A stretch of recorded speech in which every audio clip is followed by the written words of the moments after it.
Good day everyone, this is Charmar TV and for today's video ay itutuloy natin ang discussion about law of sines.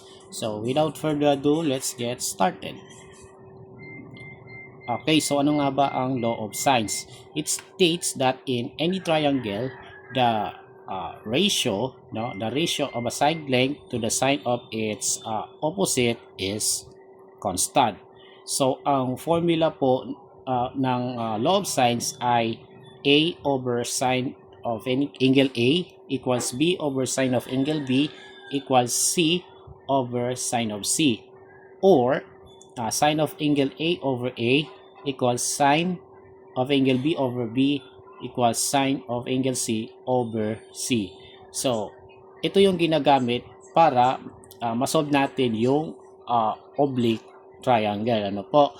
So, this is an oblique triangle, no? So, we have angle A, angle B, angle C, tapos we have sides, side A, side B, tsaka side C. So, ito yung gagamitin para kunin yung measures ng lahat ng sides at saka angles.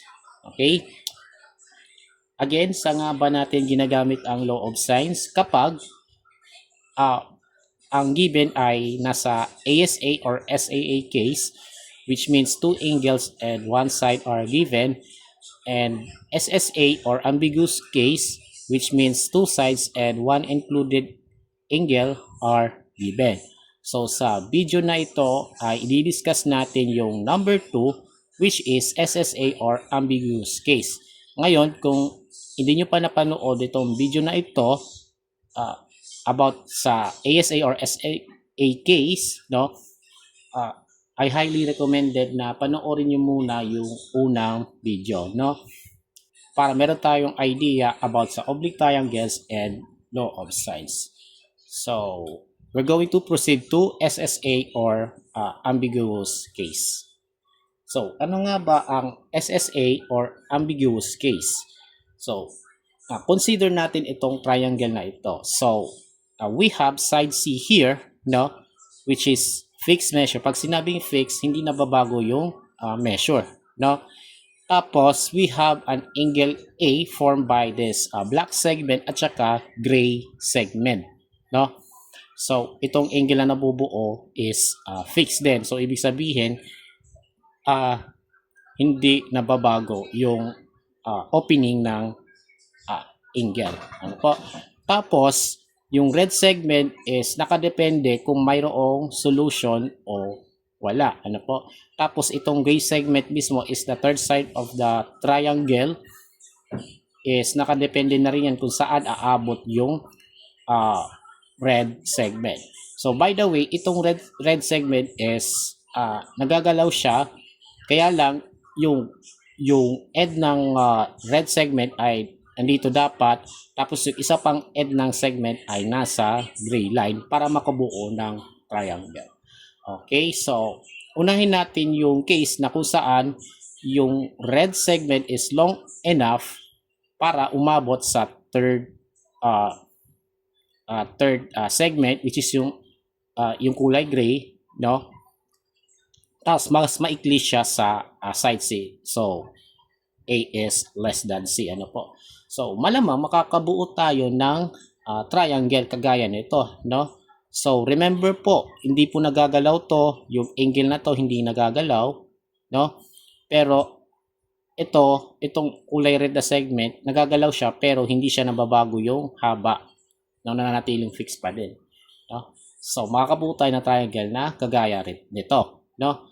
Now, kung gagalawin natin yung red segment in the other way, no, makakabuo tayo ng different triangle na kagaya nito, no? So we have two different angles, but take note, yung segment C, yung black segment ay nanatiling fixed, hindi nagbago yung sukat. Yung angle A, hindi rin nagbago yung sukat. Tapos yung red segment, which is segment A, hindi rin nagbago sukat. Pero nakakabuo tayo ng different triangle. So this means that given these conditions, two different triangles exist.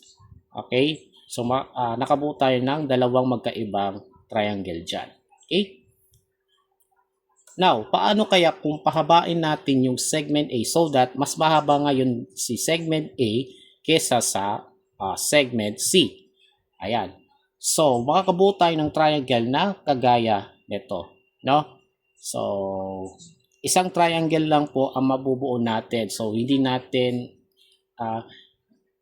magagawa yung pangalawang triangle sapagkat mas mahaba yung red segment kaysa sa black segment. Okay? So, tandaan po natin yung gray segment, it could be any length. Depende kung saan umabot yung red segment. Okay? So, kapag ganyan yung kondisyon na A is greater than C, only one triangle exists. Now, kung paikliin natin yung A such that kahit anong galaw natin sa A, sa sobrang ikli ni segment A, hindi na umabot sa gray segment or sa third segment, kahit anong gawin natin, no? So, nanatiling naka-attach to, no? Tapos kahit anong galaw natin sa red segment, hindi umabot sa gray segment or sa third segment, which means hindi tayo makakabuo ng triangle kapag ganyan kahaba si A. Kapag ganyan, guys, no, there are no triangle exist. So wala tayong triangle na may exist kapag ganyan ang condition. Okay? So yan po yung sense ng ambiguous case. So it could have two triangles exist, it could have one triangle, or it could have none at all. Okay? So ngayon, kailan ba natin malalaman yung existence of solutions? So how to determine the existence of solutions? Number one, if sine of A is greater than 1, then the given conditions has no solution.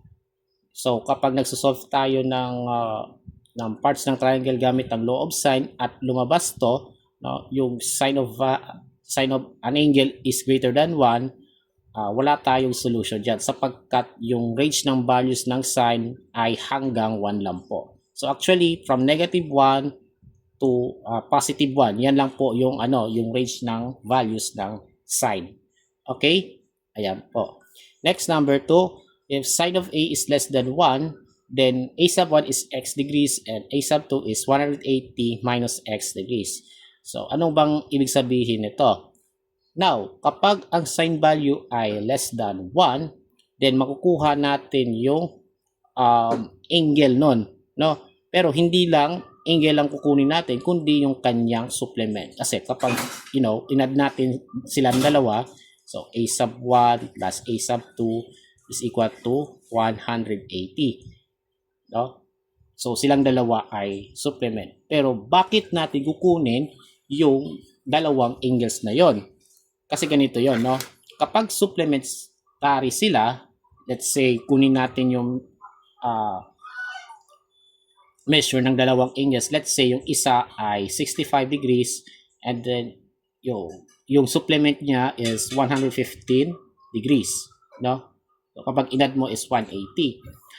Pag kinuha natin yung sine value niya, no? Yung sine value niya, no? Sine 65 is 0.9063. And kapag kinuha natin yung sine value ng 115 degrees, it's 0.9063 din. So magkapareha sila. So as long as these two angles are supplementary, they produce their identical or equal sine value. So kapag less than 1 siya, kukunin natin yung angle nun, pati yung kanyang supplement. No? So if A sub 2 plus B is less than 180, then it has two solutions. And if A sub 2 plus B is less than 180, then it has one solution. So actually, hindi natin kailangan kabisaduhin to. Basta titignan natin, no? Ang focus natin is yung value ng sine, no?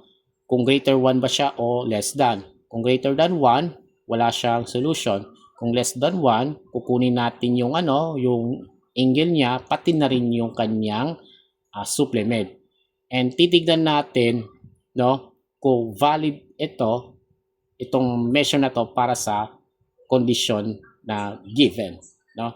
Kasi lagi pong tatandaan na yung sum ng measures ng angles ng triangle ay 180 degrees. So kapag lumampas yon, ibig sabihin hindi siya valid. Okay? Ito lang po ang valid. Okay? So para mas maintindihan natin, magbibigay tayo ng example. Para sa unang example, no? So ito po yung given. Angle A is 55 degrees, side A is 11, and side B is 13. So ito po yung law of sines na gagamitin natin. Ano po? Tapos ito po yung hinahanap o yung required. Angle B at saka angle C since given si angle A. Tapos para naman sa sides, ang nawawala ay side C since side A and side B ay given, no? So from here guys, no, kukunin natin yung dalawang ratio para makagawa ng equation. So kagaya ng sinabi ko, i-recommend ko na panoorin nyo muna yung first part nito para meron kayong idea kung paano ginagamit ang law of sines sa solution. So, yeah. So, ang unang ratio, no, as you can see, si side A at saka si side A at saka si angle A, which are opposites to each other, ay parehong may value. So, ibig sabihin, gagamitin natin itong ratio na ito. And since uunahin natin si angle B, no? Dahil meron siyang side B rito, so ang gagamitin natin ay itong ratio na ito. Okay? So, itong angle B ang hanapin. So, ito ang isusulat natin sa left side ng equation. So, we have B over sine of B is equal to A over sine of A. Ayan. And then dito natin ipasok yung mga values. Ano po?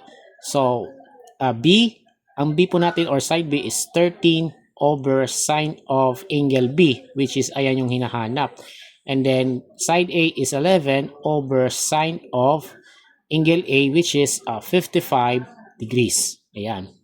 And then kukunin natin yung reciprocal both sides, no? So i-reciprocate natin so that yung sine ay nasa taas. So we have sine of B over 13 is equal to sine of 55 degrees over 11.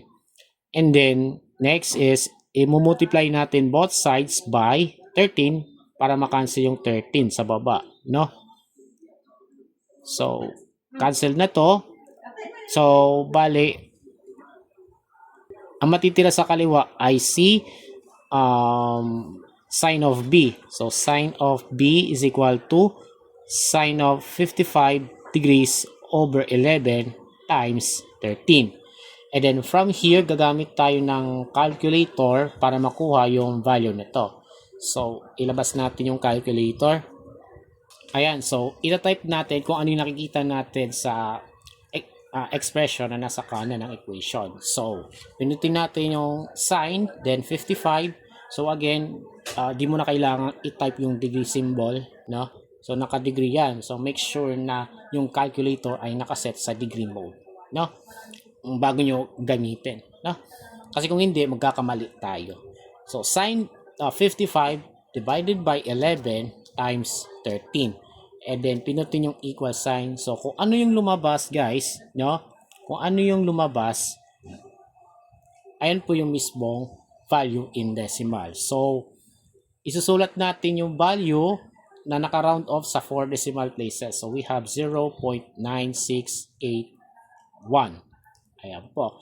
And we can see that this value is less than 1. So, pwede natin makuha yung value ng angle B sapagkat yung value ng sine ay less than 1. So, paano natin makukuha yung angle given yung sine value niya? So, ganito po, no? Ganito po. Bale, ang gagawin po natin is pinutin natin yung shift, then sine. So, makikita natin sa screen, no? Yung sign na naka-raise sa -1. Pero ang basa dyan ay inverse sine. Okay? Inverse sine of kung ano yung nandito, itatype natin. So, 0.9681. And it equals, kung ano yung lumabas, yun ang mismong degree value niya. So, angle B must be 75.49 degrees. Okay, so ayan po yung B sub 1 natin, no? Ayan. Tapos, para makuha natin yung supplement, no? So, since nakuha natin yung angle, kukunin natin yung supplement niya, no? By subtracting this from 180. So, 180 minus 75.49, no? Bale, 180 minus 75.49. So, this is equal to 104.51 degrees. Ayan. So, ayan po yung values ni angle B. 75.49 and 104.51. So, ito yung hinahanap natin na second angle, no? But the question is, itong 104.51, valid din ba para sa measure ng second angle? Titignan natin by adding the given angle A na 55 degrees dito, no? So, 55, no? 55 plus 104.51. So, 104.51 plus 55. So, pag inad natin, magiging 159.51, which is less than 180. So, ibig sabihin nun, itong supplement ay valid measure para sa second angle. So, ibig sabihin, tatanggapin natin pareho ito, no? So, 75.49 and 104.51 degrees. Ayan po. Ayan.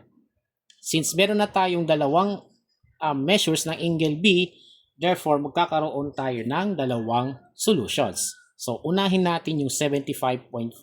So, if B is 75.49 degrees and dalawang angles ay meron ng measure, so we now able to find the measure of the third angle, which is angle C. Diba? And to do that, i-add natin itong dalawang angles and subtract the sum from 180. So, 55 plus 75.49, no, 75.49 equals 130.49. Okay, and then angle C is 180 minus the sum, 130.49 is equal to 49.51 degrees. Yan, so ayan po yung measure ni angle C. So, the measure of angle C must be 49.51 degrees.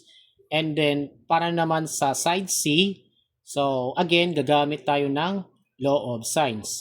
No? So, as you can see, si angle A tsaka si side A ay parehong given. No? So, syempre, itong gagamitin nating ratio. And since ang hanapin natin this time ay side C, itong ratio ang gagamitin natin. Diba? So, sa kaliwa si, ratio na C over sin C. And then sa kanan si A. Ayan. And then saka natin i-substitute, no? So, C over sine of angle C, which is 49.51 na nakuha natin before, equals A, which is 11, over sine of angle A, which is 55 degrees. Ayan. And then, para ma-solve si C, we just multiply both sides by sine of 49.51. Ayan. Sine of 49.51. Okay. And then, once again, guys, no? Gagamit tayo ng calculator, no? So, cancel muna natin. And then, C is equal to 11 over sine of 55 degrees times sine of 49.51 degrees. Ayan. And then, gagamit tayo ng calculator at this point. So, 11 divided by sine of 55, and then multiply natin sa sine of 49.51. 51. And then ang lumabas sa screen ay 10.21. So, ayan naman po yung value ng side C. So, 10.21. Okay? So, para sa unang triangle, we have angle B, 75.49 degrees, angle C, 49.51, and side C, 10.12. So, you see, kung i-drawing natin yung triangle, no? So, this is side B, which is 13. Tapos, mas maikli si side A, which is 11. No? Side A is 11. Tapos, we have angle A here, which is 55 degrees. Angle B, 75.49. Tapos, ito naman si C, 49.51. And then, si side C naman po ay 10.21. So, ayan po yung malapit na itsura ng triangle. Okay? So, yan.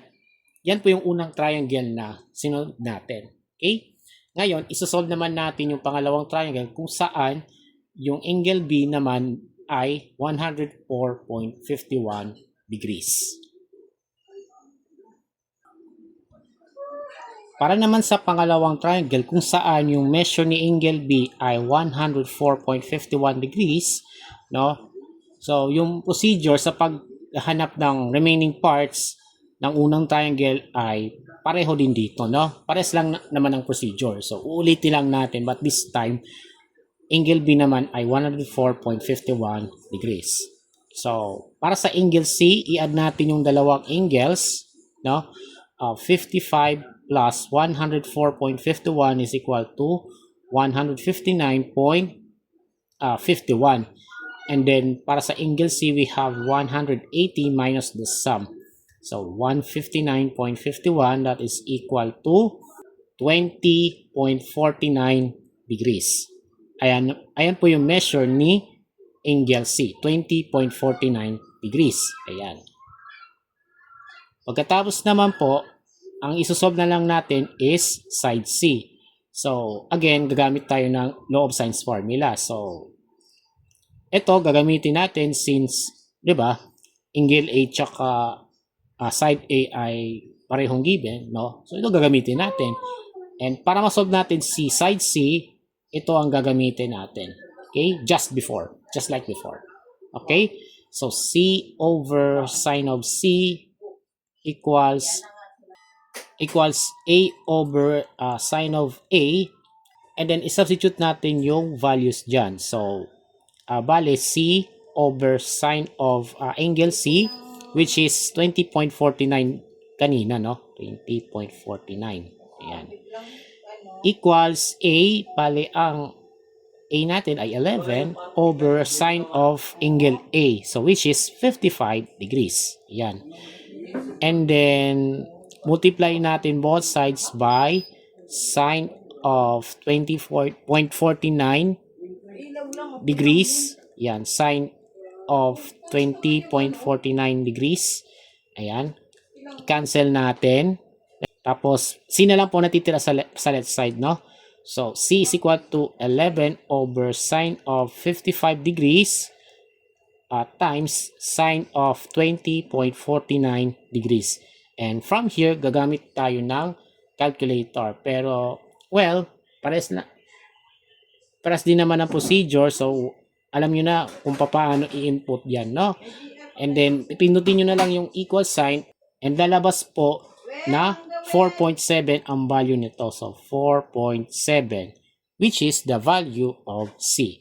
Okay? So, C is equal to 4.7. So, therefore, to summarize this, sa angle B, 104.51 degrees, angle C, 20.49, and then side C, 4.7. So, kung i-drawing natin yung triangle, no? So, yung angle B must be obtuse kasi greater than 90 siya.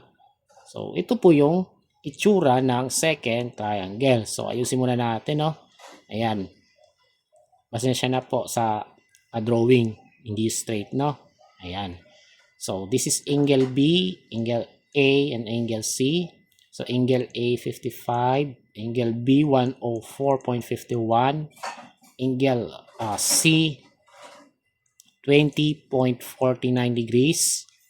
Tapos, side A is 11, side B is 13, and side C is 4.7. So, ganyan po yung itsura ng second triangle.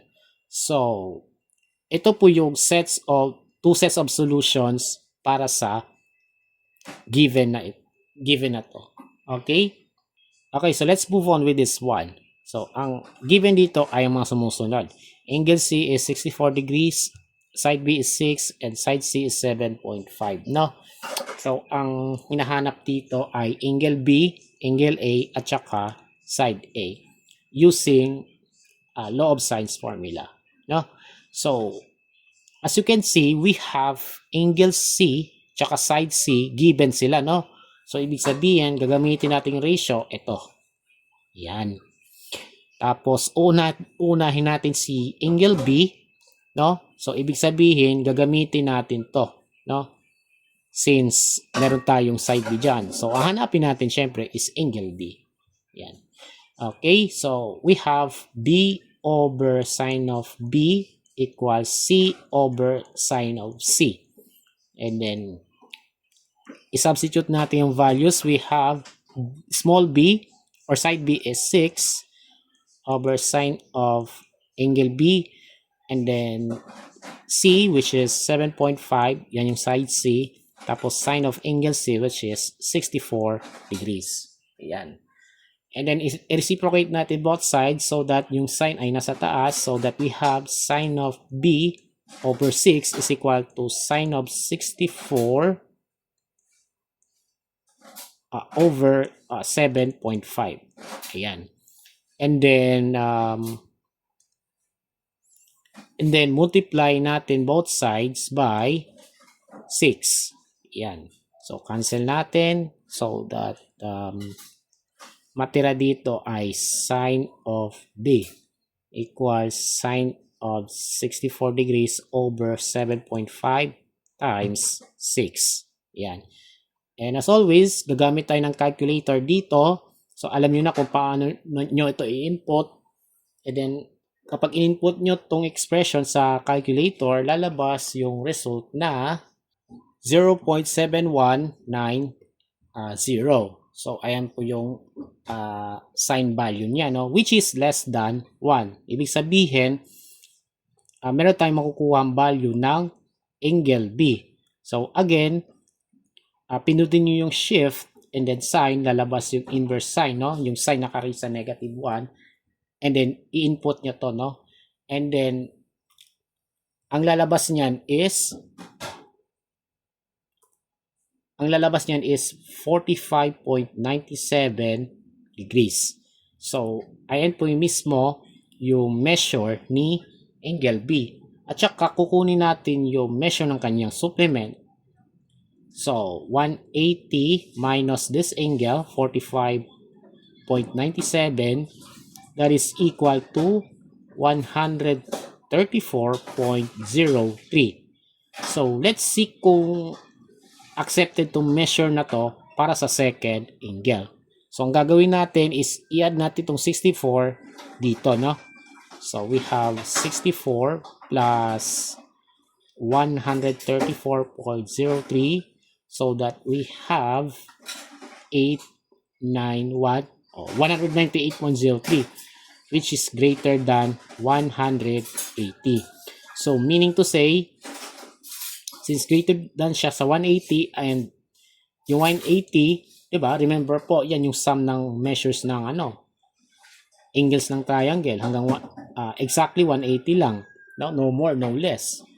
So, ibig sabihin, hindi natin to tatanggapin as the measure of the second angle. Okay, so ito lang ang tatanggapin natin na 45.97. So, therefore, isa lang po ang magiging solution sa condition na to. No? Okay? Ayan. So, 45.97 degrees. So, kukunin natin is yung measure ni angle A, which is the third angle. No? So, If B is 45.97 degrees, i-add natin itong dalawang angle. We have 64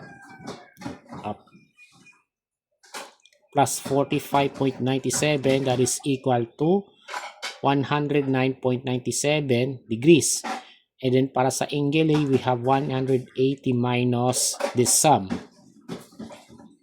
109.97, that is equal to 70.03 degrees.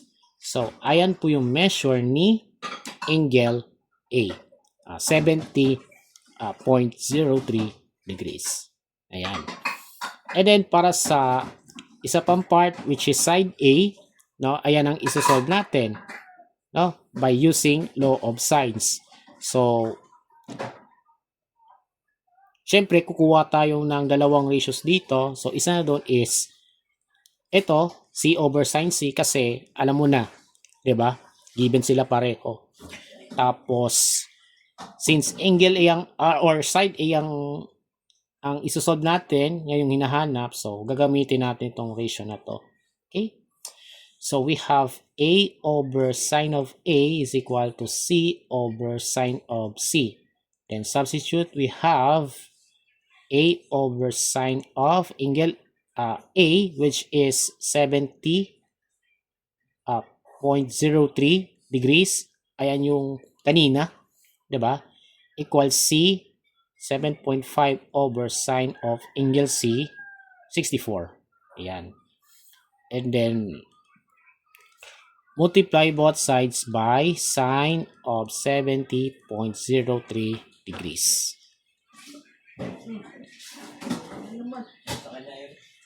Ayan. So, cancel. We have A is equal to 7.5 over sine of 64 degrees. No? 64 degrees. Then, i-times natin sa sine of 70.03 degrees. Again, pwede tayong gumamit ng calculator to compute for the expression. At ang lalabas dito ay A is equal to 7.84. So, ayan po yung value ng A. Now, to summarize the result, we have angle B, which is 45.97. Angle A, we have 70.03 degrees. And side A, 7.84 degrees. So, ito-drawing natin for illustration. So,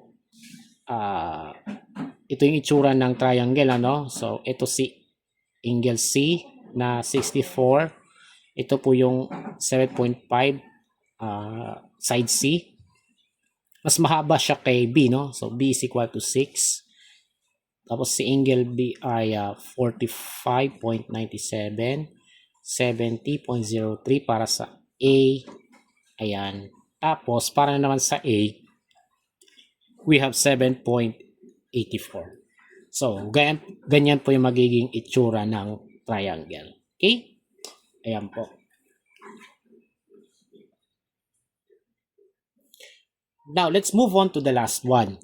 So, ang given naman dito ay angle B, 40 degrees, side A, 10, tapos side B is 4. Ayan. And, ayan po yung required. Angle A, angle C, at saka side C. Sila naman po yung nawawala. No? Now, we are going to use law of sines. No? So, ang gagamitin nating ratio ay ito, B over sine B, at saka A over sine of A. So, kayo nang bahalang alamin kung bakit itong gagamitin natin, no? So, we have the equation, no? A over sine of A is equal to B over sine of B. Tapos, i-substitute natin yung values so that we have 10 over sine of angle A is equal to 4 over sine of 40 degrees. Ayan. Sinubstitute lang natin yung values base sa given. And then, i-reciprocate natin both sides. We have sine A over 10 equals sine of 40 over 4. Then, multiply both sides by 10. Ayan, multiply both sides by 10. Cancel. So that we have sine of A is equal to sine of 40 degrees over 4 times 10. Ayan. So, gagamit tayo ng calculator para dito, and ang lalabas ay sine A equals 1.6070. So, as you can see, itong value na to ay greater than 1. Pero, yung range ng values ng sine ay mula negative 1 hanggang positive 1 lamang, no? Naglalaro lang sila sa negative 1, positive 1, at saka everything in between, no? So, never lalagpas sa 1 yung value ng sine. So, ibig sabihin, since this is greater than 1, di natin mahanap yung angle na kapag kinuha natin yung sine, ito yung labas. So, ibig sabihin, wala tayong solution para sa given na ito. Kaya, i-declare natin yung solution, yung answer natin as no solution. Okay? No solution. So, this means di natin kailangan i-solve for the required parts. Okay? So, para makita natin illustration, so we have this angle. No? So, this is 10. Measure ni A. Tapos, measure ni B, 40 degrees. Pero yung measure ni B is 4. So, mas maikli yun kumpara kay A. So, marahil lang dito lang yan, no? So, B is equal to 4. So, ibig sabihin po is, di natin mabubuo or imposibleng mabuo yung triangle kapag ganito yung sukat. So, therefore, this condition has no solution. Okay? So, ayan po. Bale, pinakita natin sa video na ito, no, throughout the video, yung lahat ng magiging possible scenario under ambiguous case. Okay? Kaya medyo mahaba-haba itong video na ito. Okay? So, that's all for today about law of sines, and I hope you learned something. So, para matuto sa math, kailangan ng practice, and higit sa lahat, practice. Okay? So, do not forget to subscribe to my channel for more videos na i-upload ko or ipopost ko. And as always, have a great day to all.